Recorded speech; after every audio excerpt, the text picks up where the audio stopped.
Bueno, vamos a empezar a grabar entonces la primera clase de anatomía e histología de la carrera de obstetricia. Vamos a empezar con este primer slide que se relaciona con el concepto de histología. Lo vamos a entender como la rama de la biología que estudia el tejido y que se refiere a lo que es el análisis de la composición microscópica, ¿no? Y también de lo que son las funciones de los organismos multi o pluricelulares. Fíjense aquí en la primera imagen, de aquí de arriba, una, una médica, un recurso de salud, viendo a través de un microscopio una muestra sobre un extendido, un portaobjetos, una muestra de tejido, una muestra de un organismo, ¿sí? A donde se va a poder ver microscópicamente las características histológicas, las características de las células que componen ese segmento de tejido que se ha extendido en ese portaobjetos y que se lo puede ampliar, ¿sí? Para que el ojo humano lo pueda percibir, identificar, poder analizar, como dice el concepto de la composición, y también a su vez poder determinar las funciones, ¿no? De esas células que contienen ese segmento de tejido de un organismo específico. Abajo de esa imagen nosotros tenemos la representación de los cuatro tejidos principales que nosotros tenemos en el cuerpo, que son el conectivo conjuntivo, el epitelial, el tejido muscular y el tejido nervioso. Em, a partir de estos cuatro, luego se van a dar lugar em, a los subtejidos o a las clasificaciones de estos tejidos o a las especializaciones de estos tejidos, que inclusive lo vamos a ver en próximos encuentros de clase. La histología se va a clasificar en dos áreas principales, que son la histología propiamente dicha y la histología especializada. La propiamente dicha, que tiene que ver con esto que les hablaba de analizar a los tejidos, ¿no? Partiendo de la base de estos cuatro tejidos principales que tenemos en el organismo y después seguir con los subtejidos, digamos, que se desprenden de esto, ¿no? De estos cuatro.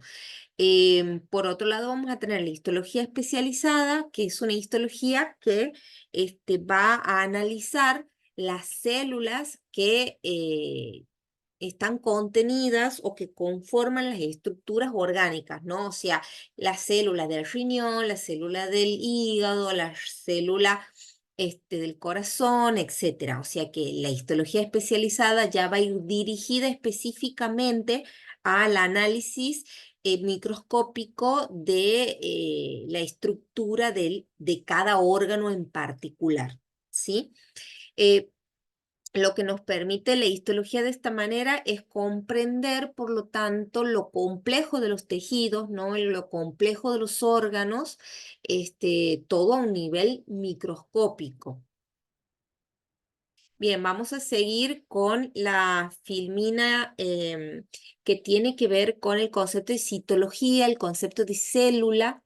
Cuando hablamos de citología nos vamos a estar refiriendo al estudio de las células y la citología forma parte de la histología, ¿sí? Es una rama de la histología, está incluida en la histología. La célula, por su parte, a la célula la vamos a entender como la mínima porción de sustancia viva, ¿sí? En el libro de Génesis, por ejemplo, se utiliza como sinónimo a la sustancia viva con el término protoplasma. O sea que se puede decir la mínima porción de sustancia viva, la mínima porción de protoplasma que posee una existencia independiente, ¿verdad? A su vez, nosotros podemos encontrar en la naturaleza dos grandes clasificaciones de célula. Por un lado, vamos a tener las células procariotas y las células eucariotas. Las células procariotas no tienen un núcleo definido, ¿no? Las podemos ver ahí en la presentación aquí. de color amarillo, al dibujo, al gráfico, ¿verdad? La representación gráfica, estas células procariotas no tienen, como decía, un núcleo definido.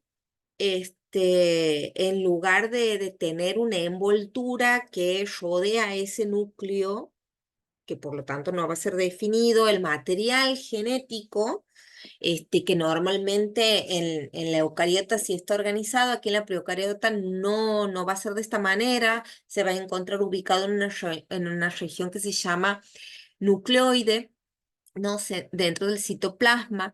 Estas células procariotas miden por debajo de los 10 micrómetros y pueden tener formas como de bastón o espiral. Estas son células primitivas y las encontramos, por ejemplo, en organismos como bacterias. Y en contraposición a esta tenemos las células eucariotas, que son células que sí tienen un núcleo definido, que tienen citoplasma, que tienen orgánulos, ¿no? O sea, que tienen una estructura organizada y miden más de 10 micrómetros, pueden tener formas variadas, ¿sí? Y aquí encontramos las células vegetales y las células animales. Las células eucariotas son las que normalmente estudiamos, ¿verdad? Inclusive ustedes deben tener una idea ya de estas células porque seguramente en algún momento las han estudiado incluso en la secundaria, ¿sí? Eh, Cuando nosotros pensamos en la cantidad más o menos que encontramos de células en el cuerpo, en el organismo, eh, se habla o se cree, se calcula que existen aproximadamente 30 billones de células, ¿sí? Que están organizadas entre los distintos tejidos y órganos del cuerpo. Y hace un rato hablábamos de los cuatro tejidos estos principales, el epitelial, el conectivo o conjuntivo, hablábamos del muscular, hablamos del nervioso, bueno, de los cuales derivan otros tejidos. Bueno, perteneciendo a todas esas estructuras vamos a encontrar todas estas células, ¿no? De las que hablamos. Y vamos a tener una clase de célula por cada tejido que exista. No vamos a tener una célula epitelial, vamos a tener una célula muscular, vamos a tener una célula de tejido conjuntivo, vamos a tener una célula nerviosa. Y a su vez vamos a tener tipo de célula en cada subtipo de tejido, ¿verdad? Que decía que existe a partir de estos cuatro tejidos principales, que los vamos a ver más adelante en otras clases, ya viendo los tejidos específicos. Y también se calcula más o menos que puede llegar a existir como 200 tipos de células en el organismo humano. Imagínense esa cantidad, ¿no? Cada una de estos tipos, cada uno de estos 200 tipos de células con funciones específicas y características particulares. Continuando con el concepto de célula que ya lo hemos estado viendo en el slide anterior, entonces básicamente vamos a decir de nuevo que la célula es la mínima porción de protoplasma o sustancia viva que posee existencia independiente, ¿sí? Está compuesta por un nucleoplasma, por el protoplasma circundante o citoplasma y a su vez vamos a tener rodeando a toda esta estructura una membrana muy delgada de protoplasma especializado que también se lo denomina membrana celular o membrana citoplasmática o también se la puede llevar plasmalema. Yo normalmente le digo membrana celular. Sí, o sea, no me complico mucho para nombrarla, aparte ese es un término mucho más común y mucho más conocido, digamos, ¿no? Para ser entendido. Vamos a continuar. eh, Vamos a ir a lo que son los componentes químicos, ¿no? Las células tienen componentes químicos inorgánicos por un lado y componentes químicos orgánicos. Estos, en realidad, nosotros vamos a hacer como una aproximación a los mismos. Lo importante es en esta materia es nombrarlos, saber que existen, que forman parte de la célula, por ahí tener un conocimiento general de estos, pero estos componentes ustedes lo van a estudiar en profundidad en química y física biológica. Incluso lo van a ver en genética en el cuatrimestre que viene, ¿verdad?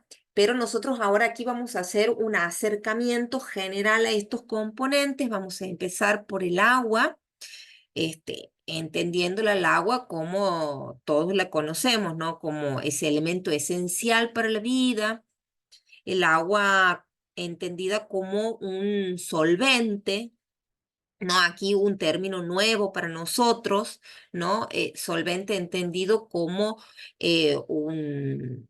una, un producto que disuelve sustancias, ¿verdad? Y esas sustancias que se disuelven, ¿verdad? En un solvente son llamadas solutos. Fíjense cómo empiezan a salir términos que son términos bastante complejos y que nosotros tenemos que empezar a asimilar, a comprender para poder comprender los conceptos generales a donde estos conceptos individuales pertenecen o se incluyen o dan el significado, ¿no?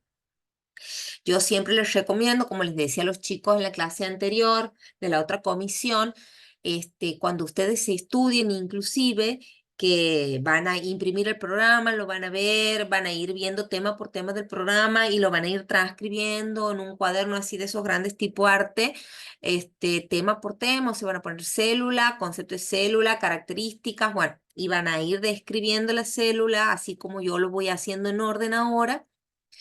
Y al costado de la hoja, ustedes le van a dejar así como un espacio tipo cálculos auxiliares como hacían en la escuela para hacer los cálculos que no eran permitidos en la operación, sino que aparte o por ahí usábamos una hojita aparte para hacerlo. Yo les recomiendo que dejen un espacio al costado de lo que van desarrollando cuando escriben, porque de esa manera ustedes ahí van a explayarse en estos términos que no son conocidos para ustedes o de pronto sí los habían escuchado nombrar, pero no estaban muy al tanto de lo que significaban, o por ahí, ¿no? No está de más lo mismo buscar los significados de todas las palabras por ahí poco comunes, porque uno puede tener un concepto errado de esa palabra, ¿no? Entonces, por ahí lo mismo hacer el ejercicio de buscar los significados de las palabras estas más poco comunes, digamos, para el diario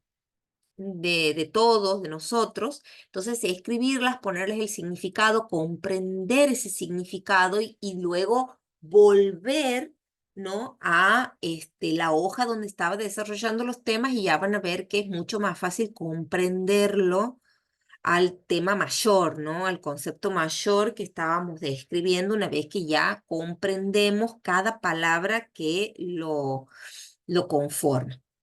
Bien, eso como dato extra, como una recomendación de estudio, que me parece que está bueno que lo puedan llevar adelante, ya van a ver que les va a servir un montón y van a comprender un montón los contenidos de la materia. Lleva mucho tiempo, pero vale la pena por el resultado. Bueno, entonces decíamos que el agua, bueno, es un solvente, ¿verdad? Un solvente donde por lo tanto se disuelven sustancias que se llamarán solutos por esa misma acción de disolverse en un solvente. Entonces el agua, que va a disolver muchas sustancias, también por otro lado va a transportar sustancias, no solamente las va a disolver, ¿no? Y también aporta por el hecho de que regula la temperatura de las células y también sirve para que se mantenga un buen entorno, digamos, para las reacciones bioquímicas. Por otro lado, tenemos los minerales, como el hierro, el zinc, el cobre, ¿no? Que son importantes como cofactores, ¿no? Enzimáticos para lo que son las proteínas, ¿no? Algunas proteínas. También encontramos iones, ¿no? Como sodio, potasio, calcio, entre otros, que son importantes para funciones celulares como la transmisión de señales, ¿no? Eléctricas también, en lo que es la contracción muscular, el equilibrio osmótico. Bueno, aquí en equilibrio osmótico tenemos otro término, ¿no?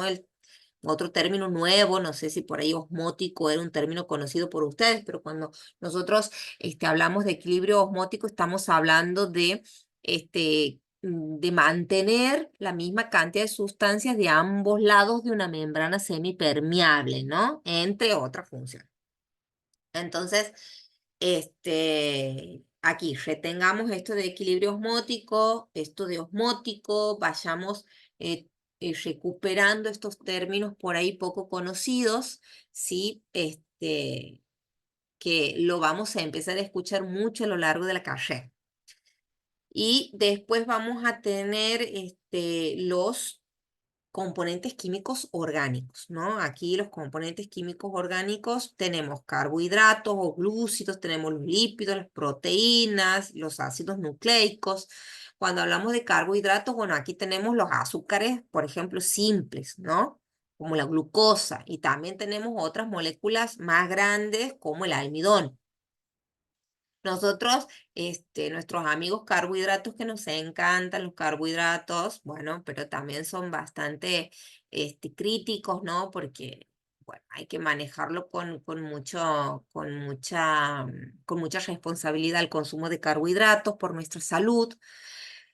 Nosotros consumimos básicamente azúcar, consumimos glucosa a diario, pero también podemos, por ejemplo, consumir almidón, ¿no? Que lo encontramos en la papa, la zanahoria, también lo podemos encontrar en los cereales, en las semillas, lo encontramos en las bananas verdes. Y ese almidón que consumimos en estos productos, ¿no? Nuestro cuerpo después lo va a transformar en glucosa. Y la glucosa en el azúcar, perdón, la glucosa, perdón, que es azúcar, que circula en sangre, ¿no? Y que es fuente de energía del cuerpo, ¿no? El azúcar, junto con la grasa, que la grasa es un lípido, ¿no? Este, son las dos fuentes de energía o el combustible preferido del organismo, ¿no? Dentro de lo que son los carbohidratos y los lípidos. Y todas las células usan glucosa, todas, para realizar sus funciones, y nuestro cuerpo la procesa varias veces a la glucosa por día.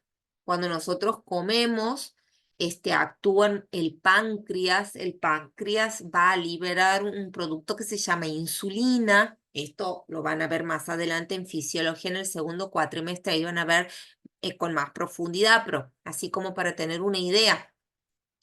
Cuando nosotros consumimos glucosa, se activa el páncreas liberando insulina para tratar el aumento del azúcar en sangre, ¿verdad? Porque si nosotros tenemos alto el azúcar en sangre, entonces vamos a ser diagnosticados como diabéticos, ¿no? La diabetes es el nombre de la enfermedad que surge a partir de tener alta la glucosa en sangre. El hígado, por otra parte, también sí controla el azúcar, ¿no? O sea, almacena y produce glucosa según la necesidad, digamos, ¿no? Y cuando en el hígado también tenemos altas concentraciones de glucosa, estamos hablando de un hígado graso. O sea que fíjense, ¿no? Lo peligroso que es no poder controlar estos niveles, y por eso hay que tener mucha responsabilidad con la alimentación, hacer ejercicio físico, ¿sí? Tener buenos hábitos alimenticios y hacernos chequeos médicos, ¿no? Así que bueno, de paso, consejo. Vamos a seguir con los lípidos. Bueno, aquí vamos a tener las grasas, los aceites, los fosfolípidos, que van a actuar como reservas de energía, que esto más a largo plazo, ¿sí? Con relación al azúcar. También van a ser aislantes térmicos, ¿sí? Y van a formar parte de lo que es la membrana celular, que ya lo vamos a ver más adelante.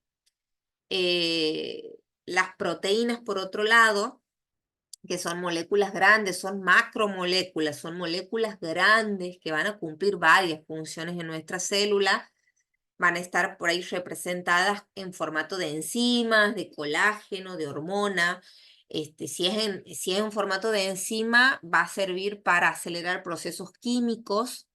Si es en formato de colágeno, por ejemplo, o queratina, va a servir para cumplir funciones de sostén, de estructura, ¿no? De forma. Si es en formato de hormona, va a servir para la comunicación. Con respecto a los ácidos nucleicos, bueno, los ácidos nucleicos son súper importantes también. Los ácidos nucleicos en realidad también los vamos a ver en profundidad en embriología, más específicamente en genética. Ahora vamos a hacer un acercamiento general. Los ácidos nucleicos también son macromoléculas, son moléculas grandes, ¿sí? Que cumplen funciones de almacenamiento, de lectura, de transcripción de la información genética, ¿no? Cumplen funciones súper importantes en esto de la transmisión de la herencia, ¿no? Y de la síntesis de proteínas. Todos estos procesos, como les decía hace un rato, lo vamos a ver en genética. Vamos a tener dos tipos de ácidos nucleicos. Aquí nosotros tenemos el ADN y tenemos el ARN como los dos ácidos nucleicos que existen. El ADN que tiene toda la información genética, que se ve aquí como una doble escalera caracol, ¿sí? Es el ADN, mientras aquí es como una simple escalera caracol. Este es el ARN. El ADN, entonces, que es el que contiene toda la información genética, es una cadena doble de nucleótidos. Fíjense, es una cadena doble, ¿no? Es como que están entrelazadas estas dos cadenas. Hagamos de cuenta que tenemos dos cadenas de perlas, dos collares de perlas, ¿no? Uno a cada lado, y en algún momento se une la perla de un lado con la perla del otro, y una vez que están unidas todas las perlas, luego las enroscamos y queda como este formato, ¿no? Y esas perlas, cada una de esas perlas va a representar un nucleótido, ¿no? Y estos nucleótidos van a ser compuestos químicos que a su vez van a estar compuestos por tres elementos: por una base nitrogenada, por un azúcar. Aquí a un costadito se puede ver por una base nitrogenada representado con verde, un azúcar, ¿no? Una pentosa en amarillo, y aquí en rosa vamos a ver una molécula de ácido fosfórico, o sea, fosfato. Fíjense que esta triada va a representar un nucleótido, esa perla que yo digo del collar, ¿sí? Y que se va a unir con una perla del collar del lado opuesto. ¿Y cómo se unen esos dos nucleótidos de ambos lados? ¿No? Se unen a través de lo que son las bases nitrogenadas, o sea, la base nitrogenada de un nucleótido se va a encastrar con la base nitrogenada del nucleótido del frente, ¿sí? Y hay combinaciones, ¿no? Por ejemplo, aquí nosotros en el dibujo vemos que esta base nitrogenada está encastrada con esta otra, pero tienen que tener un formato específico. No cualquier base se relaciona con otra, ¿no? Entonces, por ejemplo, yo voy a tener una relación aquí entre lo que es la adenina, la base nitrogenada adenina, con la base nitrogenada timina, ¿sí? Entonces, fíjense que no cualquier base nitrogenada se relaciona con otra. O sea que yo no puedo relacionar la adenina con la guanina, por ejemplo, ¿sí? Porque los formatos no lo permiten. Yo dentro de lo que es ADN voy a tener bases nitrogenadas como la citosina, la guanina, la adenina, la timina, mientras que las bases nitrogenadas del ARN son citosina, guanina, adenina y uracilo. Fíjense que aquí ya se van planteando dos diferencias, ¿no? La diferencia de que el ADN se estructura como una doble cadena, ¿no? Y el ARN como una cadena simple. como aquí los nucleótidos de la ADN tienen una base nitrogenada que se llama timina, que no la tienen los ácidos, los nucleótidos, perdón, del ARN, ¿sí? Que sí tiene otra que se llama uracilo. Bueno, y así se van a ir viendo otras cuestiones. No quiero enredarlos mucho con este tema, pero bueno, como les decía, en genética lo vamos a profundizar un poquito más. Pero básicamente nosotros tenemos aquí dos ácidos entonces nucleicos, el desóxido ribonucleico que es el ADN y el ribonucleico que es el ARN, ¿sí? Que van a estar conformados por nucleótidos. Esos nucleótidos a su vez van a estar conformados por tres elementos: base nitrogenada, azúcar y fosfato. Estas bases nitrogenadas se van a encastrar entre sí para ir haciendo las uniones entre los nucleótidos, ¿sí? Y unir las cadenas de nucleótidos entre sí. Las funciones, ¿no? Para saber cuáles son las funciones de los ácidos nucleicos, las funciones, como ya les había dicho en un principio, van a ser almacenar y transmitir información genética, van a participar en la síntesis de proteínas, ¿sí? Y van a también participar en lo que es la duplicación, reproducción o replicación celular, ¿no?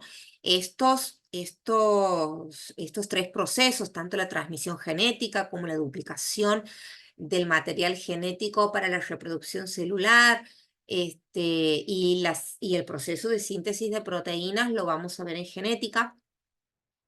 Vamos a pasar a otro slide. Uy, perdón. Bien, aquí en este otro slide ya nos acercamos a lo que son las características fisiológicas de la célula. O sea, ¿cuáles son las funciones de la célula? Fíjense, aquí tenemos un listado de las funciones de la célula. Tenemos absorción, secreción, excreción, respiración, irritabilidad, conductividad, contractilidad.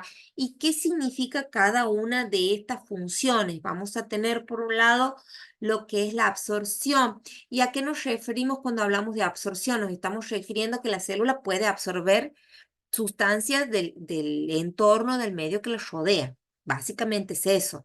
Secreción, ¿qué va a significar? Que la célula puede secretar sustancias hacia el exterior de ella, ¿verdad? Que estas secreciones van a cumplir diferentes funciones en el organismo para permitir la conexión con otras células, ¿verdad? Y por otro lado está la excreción. Y la excreción también es eliminar productos al exterior, pero a diferencia de la secreción, en la excreción nosotros eliminamos desechos, o sea, la célula, mejor dicho, elimina desechos, ¿no? Sustancias tóxicas. O sea que no es lo mismo secretar que excretar. En la secreción yo elimino sustancias que tienen alguna función, mientras que en la excreción voy a eliminar productos que tienen función de desecho, ¿no? Quiero desechar una sustancia porque es tóxica, porque es nociva. Bien, después voy a tener la respiración, o sea, así como nosotros a nivel macro respiramos, cada célula respira, o sea que toma oxígeno y elimina dióxido de carbono, ¿no? Después la irritabilidad tiene que ver con esto de que la célula reacciona a estímulos, ¿no? Esa reacción ante un estímulo externo se la identifica como irritabilidad. Después tenemos lo que es la conductividad. Algunas células, como las neuronas, son las células base del sistema nervioso, van a transmitir señales eléctricas a través de lo que es la membrana de la célula. Ya cuando veamos tejido nervioso, ahí vamos a ver cómo es el formato de la neurona, cómo es la membrana de la neurona, ¿no? Como célula especializada. Y bueno, esta acción se llama conductividad, ¿no? Y esto va a servir para la comunicación. Después tenemos la contractilidad, que esto ya es a nivel de lo que son los músculos, las células musculares, ¿no? Que se contraen y se relajan.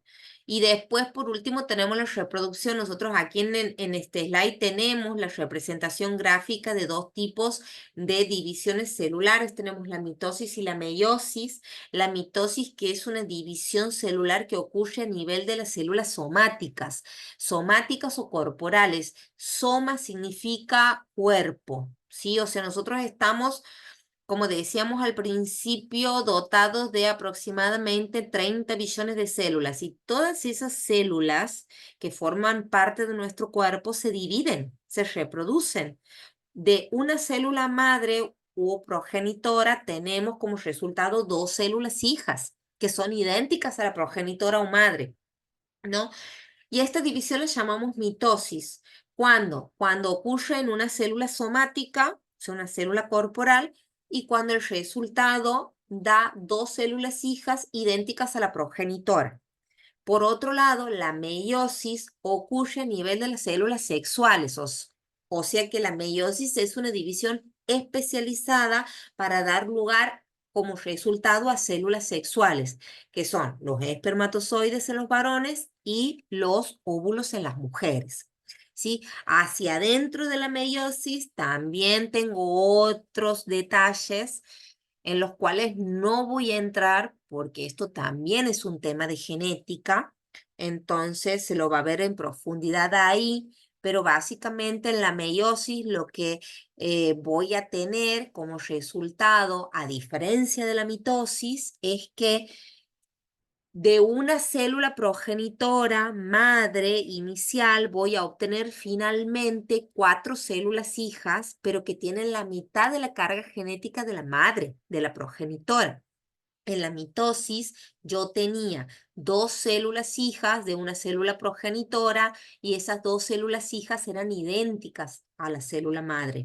En cambio, en la meiosis, las cuatro células hijas, en vez de dos células hijas como en la mitosis, las cuatro células hijas de la meiosis tienen la mitad de información que tiene la célula progenitora. Fíjense, ahí está esa gran diferencia entre ambas divisiones y a su vez dentro de lo que es meiosis, tanto para la mujer y para el varón va a haber diferencias también en los resultados, porque yo voy a tener en la meiosis para el varón de una célula original materna, voy a tener cuatro células hijas con la mitad de carga genética. Por lo tanto, voy a tener como resultado cuatro espermatozoides, mientras que en la división de la mujer, yo voy a tener una célula progenitora inicial, pero como resultado no voy a tener cuatro óvulos, como pasa en el varón que tengo cuatro espermatozoides,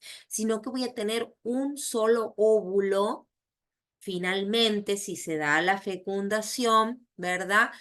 Y aparte voy a tener otros tres resultados de células hijas, pero que no van a ser utilizables, ¿no? O sea, se van a obtener cuatro productos, pero solamente uno de esos productos va a tener las características óptimas para poder transformarse en un óvulo. Esta explicación es una explicación general, es una explicación para que ustedes más o menos se entiendan de qué se trata la mitosis y la meiosis como divisiones celulares y como representación de la reproducción celular, ¿sí? Pero en profundidad por partes lo van a ir viendo en genética. Ahí lo que me estaba olvidando de decir el detalle de las etapas también de la mitosis, ¿no? O sea que tiene una interfase, una profase, una metafase, una anafase, una telofase y una citocinesis, que también todo eso lo van a ver en genética. Nada más que yo un poquito me adelanto hablando de cuestiones generales porque es importante también que vayan teniendo una base, porque cuando lleguen a genética ya van a tener una idea general y la van a comprender mucho mejor, ¿sí? Bien, ahora vamos a pasar a otra filmina que tiene que ver con la membrana celular, ¿sí? Que también se llamaba membrana plasmática, citoplasmático, plasmalema, ¿se acuerdan? Pero yo le digo membrana celular, que es una doble capa, ¿no? De fosfolípidos, una bicapa lipídica, ¿sí?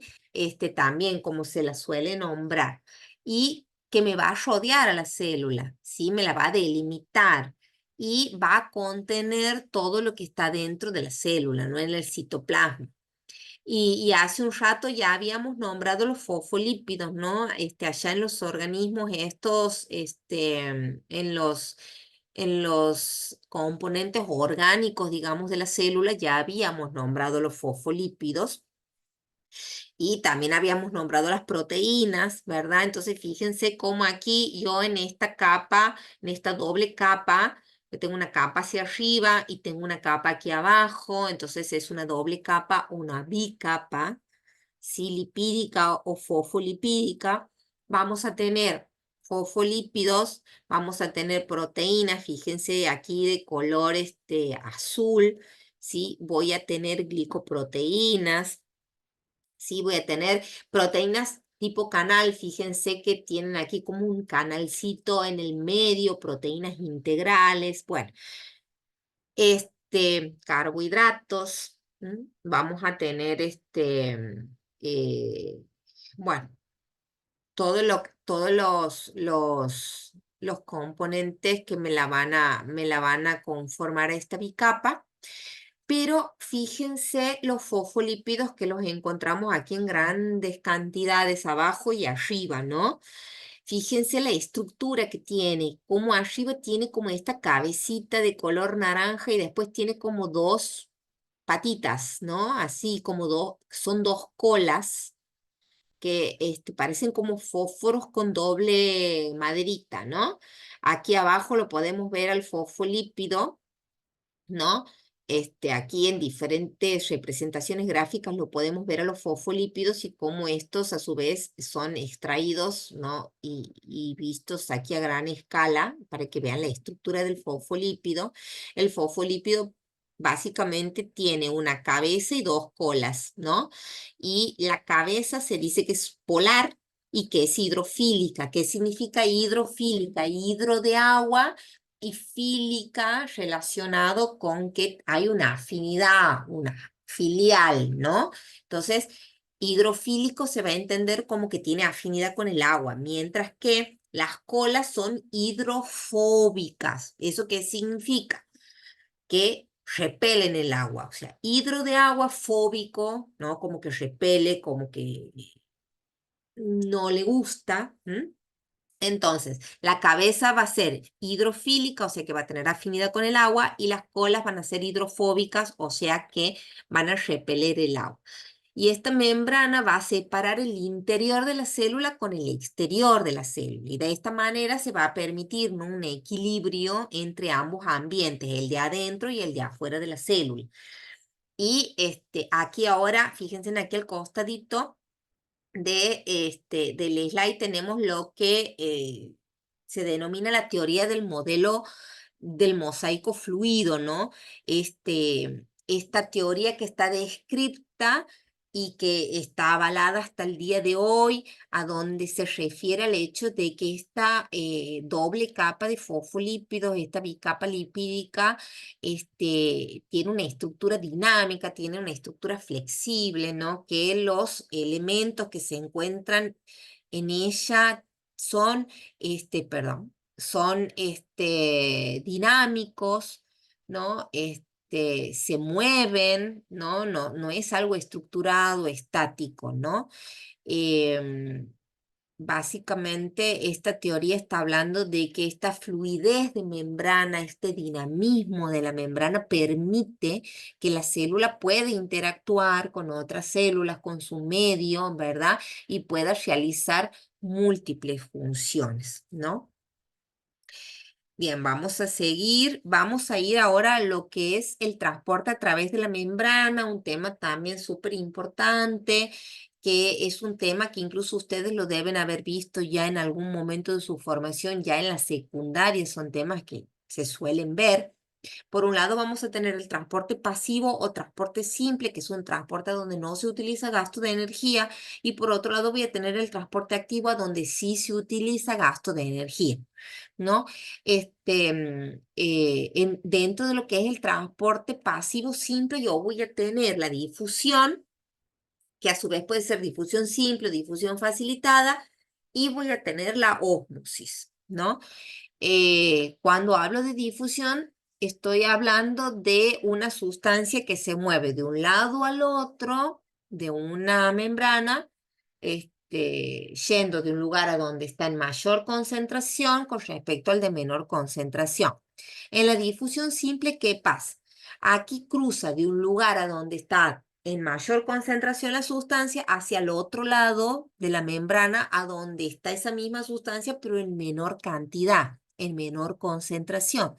Y lo va a hacer sin gasto de energía porque son moléculas bien pequeñitas, ¿no? En cambio, en la difusión facilitada, las moléculas son un poco más grandes. Por lo tanto, aquí ya va a intervenir lo que son las proteínas de membrana como canales y transportadoras, ¿sí? Pero sigue siendo una transportación sin gasto de energía, ¿verdad? Y luego voy a tener la ósmosis, que es un término que por ahí lo hemos escuchado alguna vez, pero bueno, está bueno que ustedes ya se relacionen de lleno con este término, que lo entiendan, ¿no? Que es un tipo de difusión también la ósmosis. En este caso, en relación a lo que es el agua, ¿no? Que habíamos dicho que el agua es un solvente a donde se disuelven sustancias llamadas solutos, ¿no? Y bueno, y en esta ósmosis, digamos, vamos a hablar del agua que se mueve a través de la membrana, ¿no? De esta membrana que decíamos que era semipermeable y se va a mover desde un lugar de la membrana donde exista una menor concentración de solutos hacia a donde hay una mayor concentración de solutos. Y el objetivo va a ser disolver los solutos en el lugar donde hay mayor concentración de estos. ¿Sí? Entonces, el agua, ¿qué va a hacer? Como solvente que es, ¿no? De un lugar a donde hay menos cantidad de soluto, va a pasar para el otro lado a donde hay mayor cantidad de soluto para disolverlo y equilibrar la cantidad de solutos de ambos lados. Básicamente esa es la función de la ósmosis, ¿sí? Ahora, pasando a lo que es el transporte activo, aquí en el transporte activo entendemos de que sí existe gasto de energía. Sí, existe aquí un gasto de energía entendido como que se utilice el ATP, ¿sí? El trifosfato de adenosina o el adenosin trifosfato, ¿no? Todo depende con qué autor se estén manejando, pero de ambas maneras se dice, esta es la fuente energética de la célula. Y a través de la utilización de esta fuente es que se lleva adelante el transporte activo. Y el transporte activo, ¿cómo lo vamos a realizar? A través de varias maneras, ¿no? Por ejemplo, tenemos la forma de uniporte, sin porte con M, sin porte y antiporte. Cuando hablamos de uniporte, estamos hablando de una proteína que transporta, una proteína transportadora que me va a mover una molécula a través de la membrana, pero me va a mover una sola molécula. Por eso dice de uno, ¿sí? O sea, uniporte, va a llevar una sola molécula hacia el otro lado de la membrana. En cambio, en la sin porte, esa proteína, una proteína transportadora, en vez de transportar una sola molécula, me va a transportar dos moléculas, ¿sí? Y en el transporte activo antiporte, aquí hay un transporte en ambas direcciones, de ahí el término antiporte, ¿sí? Antiporte. O sea que la proteína transportadora me va a llevar la molécula de un lado hacia el otro de la membrana, me la va a dejar y ahí va a tomar otra molécula y me la va a transportar en sentido opuesto hacia el otro lado de la membrana. ¿sí?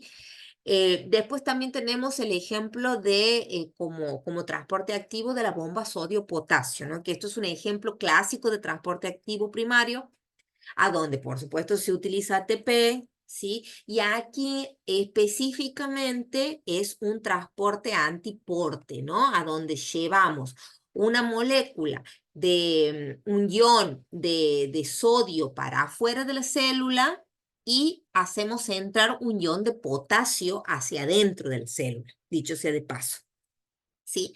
Y esto es muy importante porque me ayuda a mantener el equilibrio sodio-potasio, ¿sí? Y esto a su vez va a mantener muchas funciones celulares, ¿no? Va a mantener también lo que es el equilibrio osmótico, que hace un rato lo hablábamos.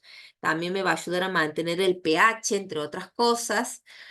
Y aquí hay otro término también, pH, y ustedes van a decir que es un pH un departamento. No, no es un departamento pH. pH es el programa de televisión. No, no es el programa de televisión pH. Entonces, ¿a qué nos referimos cuando hablamos de pH? Estamos hablando de una medida, ¿sí? Que me va a indicar cuán ácido o básico es un líquido o un medio determinado, ¿no?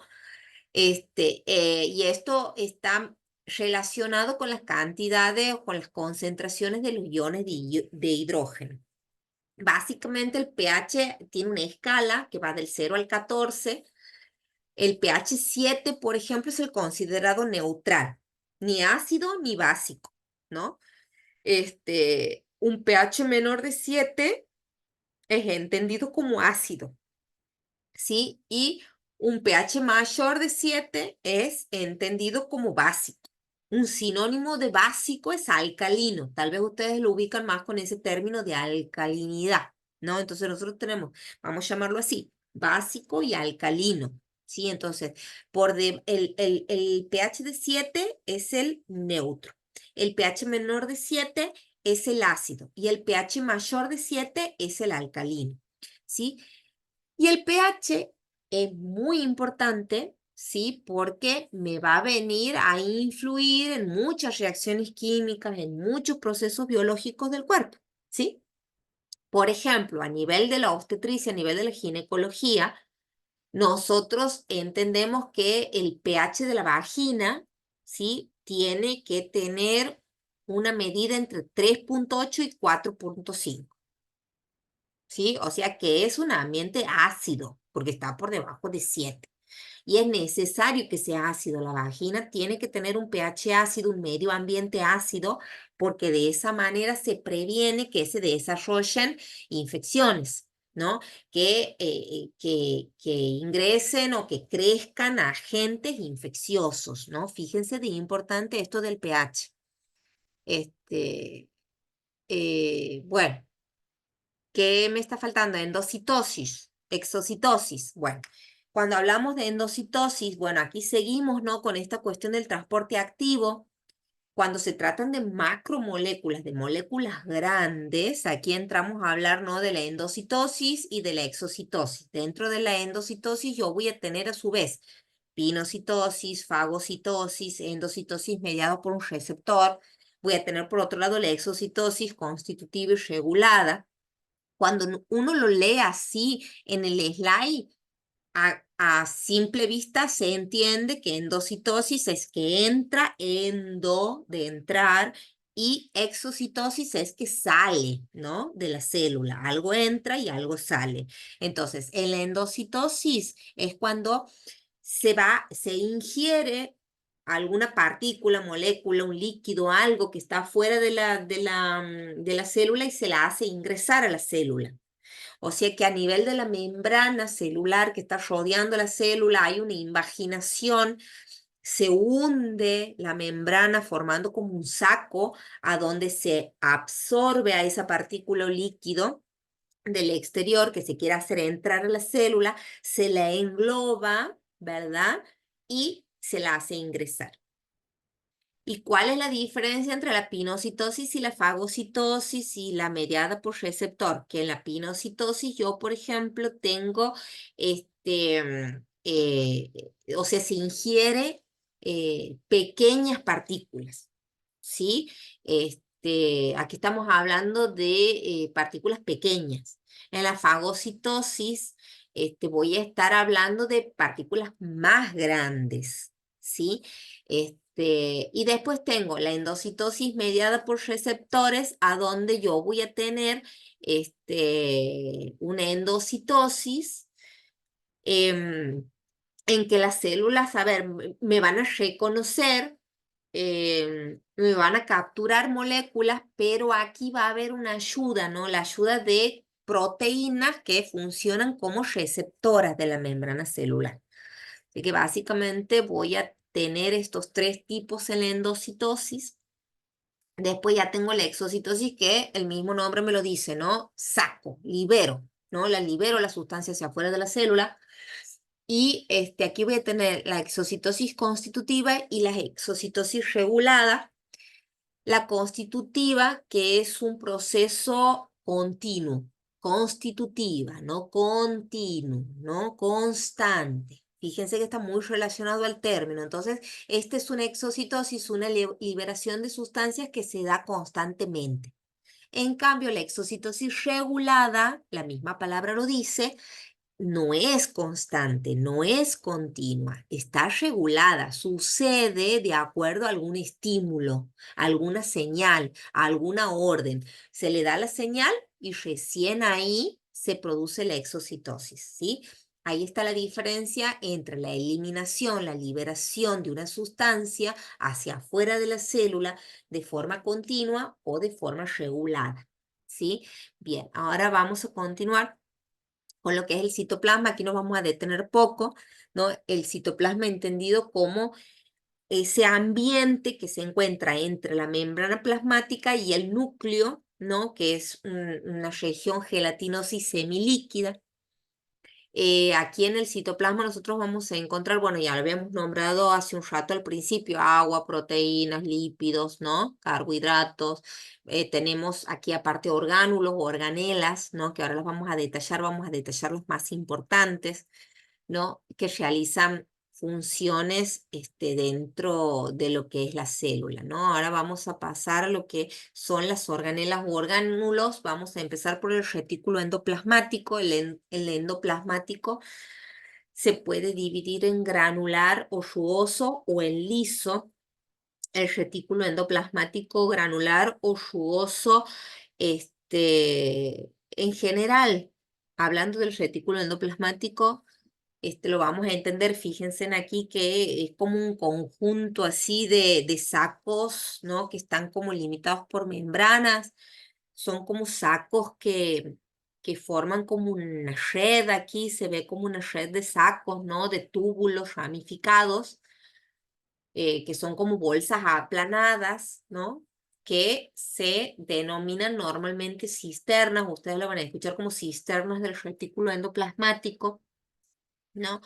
Y fíjense la diferencia entre el retículo endoplasmático aquí en bordo rugoso o granular y el liso. Y la diferencia es que en el rugoso granular nosotros tenemos estructuras adheridas a su pared que se denominan ribosomas, que están aquí abajo.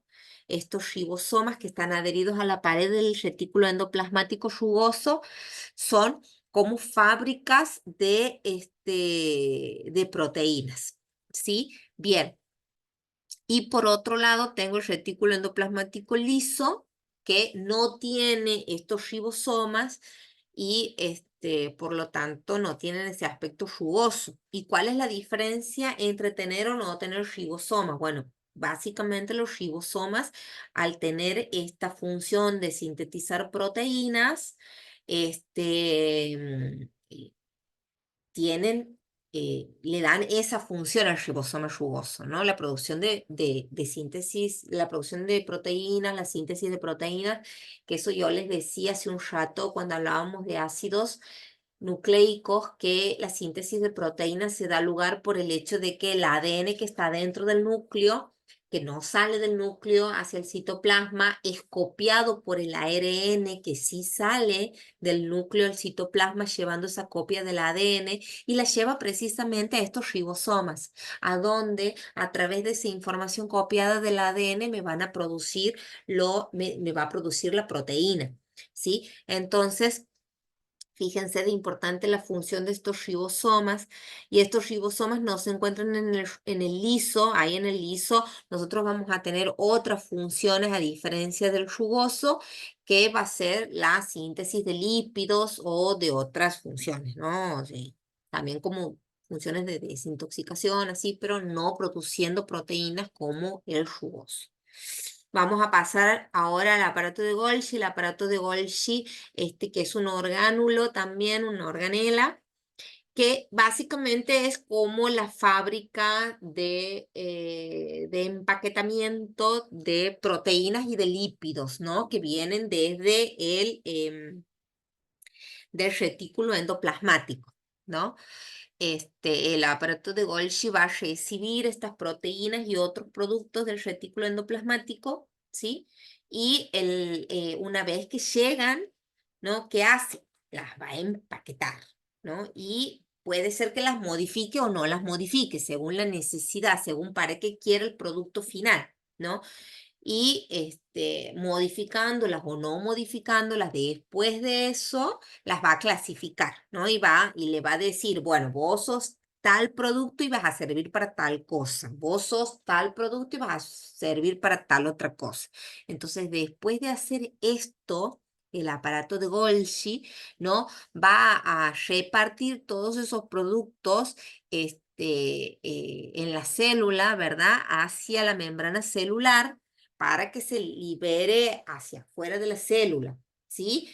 Eso en caso de que desee exportar el producto ese que ha empaquetado, que ha catalogado, categorizado, bueno, en fin, en caso de que necesite exportarlo porque ese producto va a servir para alguna función fuera de la célula, entonces lo envía hacia la membrana celular para que sea eliminado hacia afuera. Y si no, si es para alguna función interna de la célula, lo va a dejar adentro y lo va a enviar hacia el orgánulo celular a donde tiene que cumplir la función, digamos, ¿no? Bien, entonces ahora vamos a los endosomas. Los endosomas que son estructuras, son como vesículas, ¿no? Que están involucradas en la endocitosis. Hace un rato ya hemos hablado de lo que es la endocitosis como un medio de transporte, digamos, de la membrana celular. Estas vesículas atraen material, digamos, desde afuera de la célula y lo introducen adentro de la célula. Estas células, estas vesículas que se forman en la membrana celular para atrapar sustancias del medio externo e introducirlos al medio interno de la célula, se pueden llamar vesículas endocíticas o se pueden llamar endosomas primarios, ¿sí? Luego estas vesículas endocíticas o endosomas primarios se unen con otras vesículas endocíticas u otros endosomas primarios para formar endosomas tardíos, ¿sí? O secundarios. eh, y en fin, ¿cuál es la función? Es también de actuar como centros de clasificación. El endosoma es el mismo, tiene la misma función que el aparato de Golgi, nada más que lo hace con productos que introduce desde el medio externo hacia la parte interna de la célula. El aparato de Golgi lo hace con productos elaborados ahí adentro de la célula. Esto de clasificar, de empaquetar, ¿sí? En cambio, el endosoma empaqueta, clasifica productos que trae desde afuera, ¿verdad? Y según si sirven o no estos productos, los puede utilizar, ¿sí? O se puede fusionar con lisosomas y entregarles ese producto en caso de que no lo necesite y lo quiera destruir, ¿verdad? Para que el lisosoma lo destruya, ¿no? Y cuando digo lisosoma, ¿de qué estoy hablando? Ahí me da pie para seguir con la próxima filmina donde hablamos del lisosoma. El lisosoma viene a ser como el que recicla, como el que limpia. Una vesícula que es producida por el aparato de Golgi y viene a ser como el recolector de la basura, ¿no? Yo dejo la basura fuera de mi casa y pasa el camión recolector y la levanta y se la lleva. Bueno, eso hace el lisosoma. El lisosoma lo que hace es digerir y destruir, ¿sí? Los productos de desecho de adentro de la célula.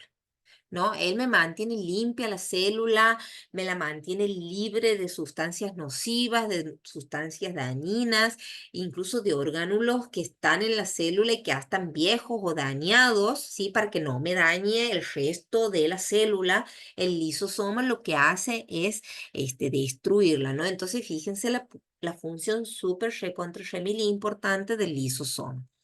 Bueno, ahora por último vamos a ir a la mitocondria que es una super organela, ¿no? Porque esta vendría a ser como la central eléctrica de la célula.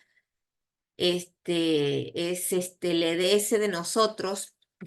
Siempre hago esta misma broma, es como EDS, nada más que nos sale barata la mitocondria, no nos cobra, no cobra nada.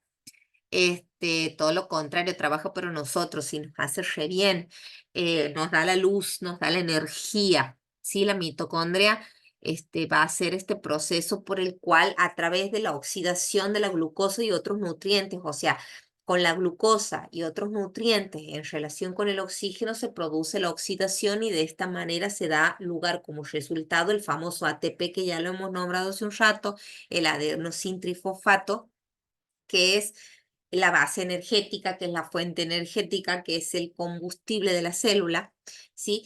Y esta mitocondria tiene un formato muy característico, tiene también una doble capa como tiene la membrana celular, ¿sí? Tiene una capa externa que es lisa y una capa interna que es así como plegada, ¿no? Estos pliegues, este formato plegable se les llama crestas mitocondriales. ¿Y cuál es el objetivo de estas crestas, no?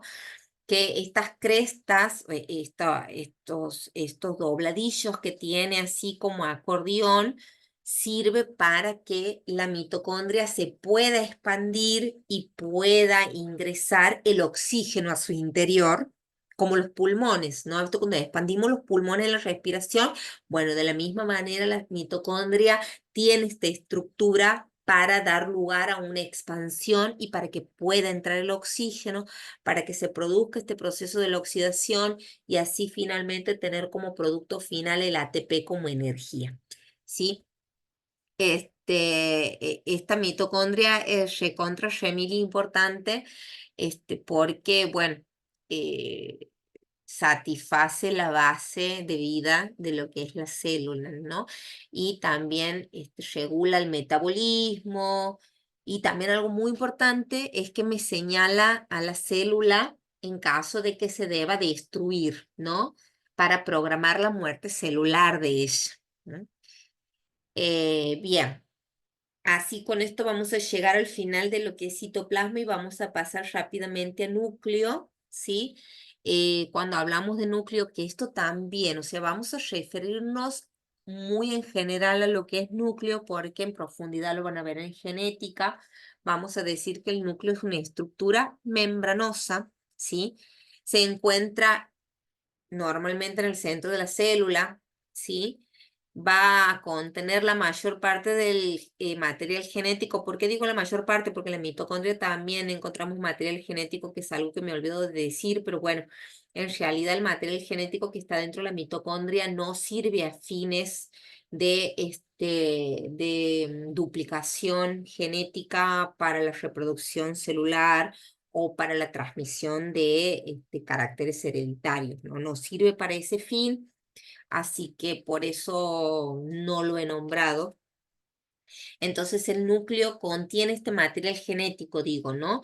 Y adentro este material genético está representado por el ADN. ¿Se acuerdan el ácido desóxido ribonucleico, que era esta cadena esta cadena, fíjense aquí en el slide se ve, ¿no? Todo el encadenado del ADN que anda ahí como desenrollado y fíjense que este formato así como desenrollado, como desorganizado, me está hablando de un ADN que no está condensado, que no se lo puede visualizar bien, ¿verdad? Y ahí estamos hablando de un formato, digamos, de ADN que se llama cromatina. Cuando el ADN está condensado, cuando tiene un formato específico, ¿no? Me va a dar lugar a lo que se denomina el cromosoma. Entonces, cuando todo esté encadenado, desorganizado, se condensa, va a dar lugar a la formación de esta estructura que se llama cromosoma, ¿sí? Y adentro de ese cromosoma vamos a encontrar entonces el ADN, o mejor dicho, ese ADN condensado da esta estructura cromosomática y adentro yo voy a encontrar a los diferentes genes, ¿no? El gen que me va a dar la característica del color de mi pelo, el formato de mi pelo, el color de mis ojos, mi estatura, en fin, ¿no? Y yo adentro del núcleo voy a tener 46 cromosomas que están diapares, ¿no? Adentro de lo que es el núcleo. Tengo el par 1, el par 2, el par 3, el par 4, así hasta el par 23. Entonces, el cromosoma 1 se va a emparejar con el cromosoma 1, el cromosoma 2 con el otro cromosoma 2, y así hasta conformar las 23 parejas. Y ustedes van a decir, ¿y de dónde viene el cromosoma 1 y el otro cromosoma 1 de dónde viene? Bueno, uno de los cromosomas 1 viene de la madre y el otro cromosoma 1 viene del padre, y así con los 23 pares, ¿no? Uno es de la madre y otro es aporte paterno. Y esos 46 cromosomas que están representados por 23 pares de cromosomas, lo vamos a encontrar en todos los núcleos de todas las células de todo el cuerpo de la persona, ¿sí? Y es muy importante que ya vayan teniendo conocimiento de causa de toda esta información para cuando lleguen a genética y entiendan ya de taquito todo lo que el profe de genética les explique, ¿sí? Una alteración, por ejemplo, en estos pares de cromosomas puede dar lugar a una enfermedad o puede dar lugar a algún síndrome, ¿no? Como por ejemplo el síndrome de Down, ¿no? Cuando yo tengo una alteración, por ejemplo, en el par 21, en vez de tener un par, tengo tres cromosomas 23, sí, 21, perdón. Entonces ahí yo voy a tener un individuo con síndrome de Down, por ejemplo. Y así un montón de ejemplos cuando hay alteraciones cromosomales, cuando hay alteraciones en los cromosomas, ya sea por la estructura o por las cantidades, da lugar a síndromes específicos según el lugar del daño, ¿no? Según el lugar a donde se afecte el par cromosómico que se afecta. Bueno, ya el núcleo, sí, es como el cerebro del cuerpo, ¿no? El núcleo es como el cerebro de la célula. Está rodeado por una membrana, ustedes ven ahí la membrana nuclear, que va a actuar también como barrera protectora, como la membrana celular, citoplasmática o plasmalema. Esta membrana controla el flujo de materiales que entra y sale del núcleo a través de lo que son los poros nucleares, ¿sí? Aquí tenemos la estructura de los poros, ¿sí? Incluso el ARN con la copia del ADN sale desde el núcleo hasta el citoplasma para ir a los ribosomas para producir proteínas precisamente a través de esos poros, ¿no? Y dentro del núcleo también hay una región llamada nucleolo, aquí precisamente, a donde se da lugar a la producción de los ribosomas, ¿no? Estas estructuras tan importantes para la síntesis de proteínas. Ya, vamos a seguir avanzando hacia lo que son las funciones del núcleo, ¿no? Bueno, vamos a decir que controla la expresión genética, organiza los genes en cromosomas, guarda los genes en forma de cromosomas durante la mitosis o en cromatina durante la interfase. Hablábamos cuando está desorganizado, descondensado. Tenemos la cromatina. Cuando está organizado y condensado tenemos los cromosomas, ¿no? Transporta los factores de regulación a través de los poros nucleares de la membrana nuclear, produce ácido ribonucleico mensajero, produce el ARN ribosómico en el núcleo, ¿no? Esas son las funciones. Y ahora, por último, vamos a pasar al filmina de lo que es el ciclo celular, que es como el ciclo de la vida de la célula, así como nosotros tenemos un ciclo de la vida, ¿no? Nosotros como seres humanos nacemos, crecemos, nos reproducimos y morimos. Bueno, no todos los seres humanos nos reproducimos, pero la gran mayoría sí, ¿no? Entonces la célula pasa por lo mismo, ¿no? La célula nace, crece, se reproduce y muere, ¿no? Y dentro de lo que es las fases de ese ciclo celular, yo en primera instancia voy a tener lo denominado interfase, donde la célula pasa la mayor parte de su vida, como nosotros, ¿no? Que vamos a pasar la mayor parte de nuestra vida creciendo, ¿no?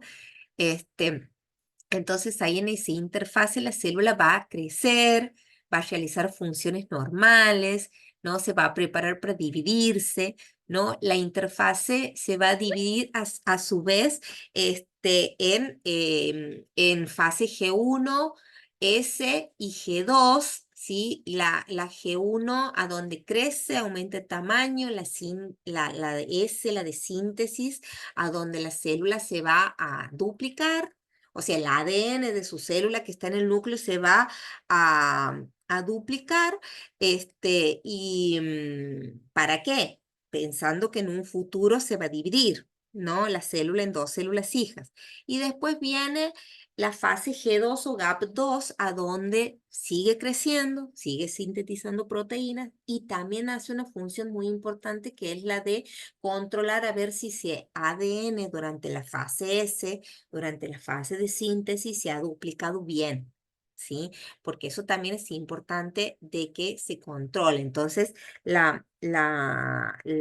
ADN que no se duplica bien, este, tiene que ser informado y por lo tanto esa célula se tiene que destruir, ¿no? Después viene la etapa M, ¿no? A donde después viene la mitosis, quiero decir, ¿no? La mitosis a donde se divide en dos células hijas, y en esa mitosis, bueno, vamos a tener cuatro etapas, ¿no? Vamos a tener la profase, metafase, anafase y telofase, de la cual yo ya les había nombrado. Y por último tengo la citocinesis, ¿no? Que después de la mitosis, ¿no? Se separan los cromosomas, un cromosoma se va, 23, perdón, 46 cromosomas se van hacia un polo, otros 46 cromosomas se van hacia el otro polo, ¿no? Luego de la duplicación.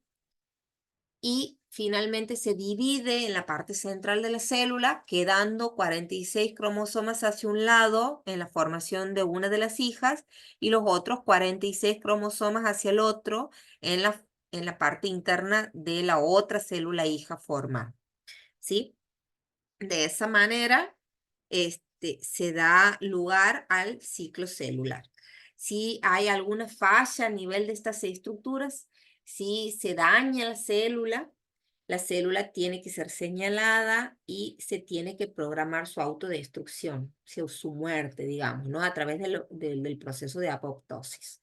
Entonces, de esta manera, este es el ciclo celular, el ciclo de la vida de la célula. Aquí tenemos otro formato de presentación para que comprendan el ciclo de la célula después, ya más tranquilos, escuchando el video o leyendo los libros, el material de teoría. Y bueno, hasta aquí llegamos, ¿sí? Voy a dejar de compartir y muchas gracias por